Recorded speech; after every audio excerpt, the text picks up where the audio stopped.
ভয়েসটা শুনে যাও ভাই, ভয়েসটা তারানগরের একটা ভয়েস খালি আপনি শুনে যান। আসসালামু আলাইকুম। গত 3 দিন আগে আমি গিয়েছিলাম মুর্শিদাবাদের লালগোলা থানার অন্তর্গত তারানগর গ্রামে। আপনারা নিজের চোখেই হয়তো দেখতে পাচ্ছেন তারানগরের বর্তমান অবস্থা।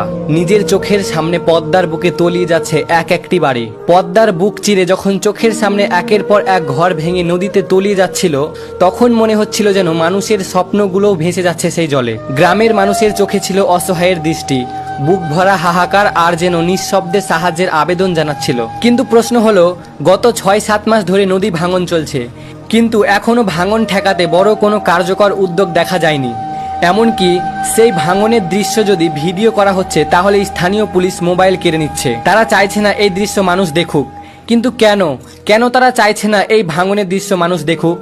এমনকি আমার ফোনও কেড়ে নেওয়ার চেষ্টা করা হয়েছিল, যদিও তারা পারেনি। তারানগরের আজকের চিত্র একটাই শিক্ষা দেয়, যদি সময় মতো কার্যকারী ব্যবস্থা না নেওয়া হয়, তবে আগামী দিনে হয়তো পুরো গ্রামটাই বিশ্ব মানচিত্র থেকে মুছে যাবে, আর অনেকটাই মুছে গেছে। আপনারা ভিডিওটি বেশি বেশি শেয়ার করুন, যাতে ভারতের প্রত্যেক মানুষ এই ভিডিওটি দেখতে পায়।